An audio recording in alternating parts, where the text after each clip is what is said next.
Bonjour Vincent Hervouette. Bonjour Dimitri, bonjour à tous. Joe Biden poursuit en Pologne ce matin, au plus près de l'Ukraine, sa visite en Europe. Qu'est-ce qu'il faut retenir de ce qui s'est passé hier, notamment à Bruxelles, journée des trois sommets? Il y avait 3 sommets hier à Bruxelles et on cherche ce matin les 3 souris dont il a accouché. 3 sommets, donc 3 fois rien.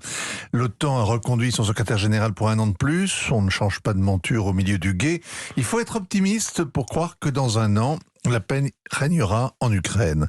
On regarde les visages réjouis des dirigeants occidentaux sur les photos officielles. Boris Johnson, Emmanuel Macron, Joe Biden font les zouaves en tendant le doigt. Ils débordent d'optimisme. Il en faut pour se réjouir d'être unis face au péril, comme si le grand méchant ours était en peluche.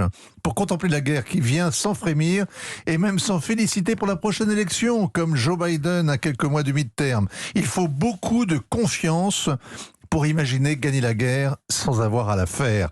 Pour croire qu'on punira Vladimir Poutine en mettant les Russes au pain sec et à l'eau, le calcul implicite qu'aucun analyste n'oserait valider publiquement, c'est que Vladimir Poutine sera emporté par une mauvaise grippe, une balle perdue, un coup d'État. C'est une pensée magique. Si Vladimir Poutine doit se laisser emporter, ce serait plutôt par son tempérament qui le pousse à la fuite en avant. On pourrait tout de même se féliciter, Vincent, que l'OTAN résiste à la fuite en avant. Elle refuse de livrer des avions ou des chars aux Ukrainiens comme elle avait refusé la zone d'exclusion aérienne. Elle va continuer à fournir tout le reste en abondance.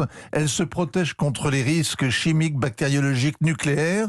Washington sonne le tocsin, ça implique un renforcement des capacités de renseignement sur place et donc le déploiement discret de forces spéciales pour faire de la reconnaissance.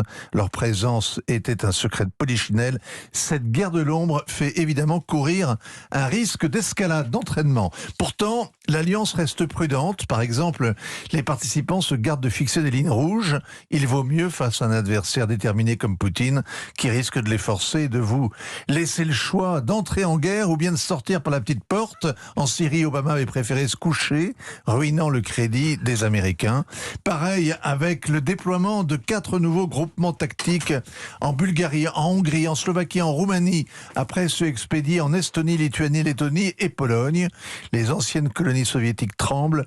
L'Amérique les rassure à défaut de les blinder, avec quelques centaines d'hommes, au mieux quelques milliers. Alors côté européen et G7, pas de surprise non plus. Le président du Conseil européen, Charles Michel, a été reconduit pour 2 ans et demi de plus. Normal, il était le seul candidat. On ne change pas une équipe qui perd et le président Michel a tout perdu. La face, l'autorité, le contrôle. En fait, il est politiquement mort en Turquie le jour où il a pris le seul fauteuil aux côtés d'Erdogan, laissant Ursula von der Leyen debout. Il s'est assis et ne s'en est jamais relevé. C'est pour ça d'ailleurs qu'il est reconduit. Il ne fait plus d'ombre à personne. Il vit enfermé dans son bureau, comme le secrétaire général de l'ONU, le portugais Guterres, dans le sien. L'Europe n'a pas trouvé hier son second souffle face au Kremlin. Il n'y aura pas d'embargo sur le gaz et le pétrole russe. Plutôt que de dégainer cette arme fatale, l'Europe veut des achats groupés pour obtenir un meilleur prix. Elle a beau dire, elle fait boutique et se croit plus roublarde que les Russes qui veulent être payés en roubles. On dirait bien que l'Europe joue à la guerre, mais qu'en fait, elle n'y croit pas.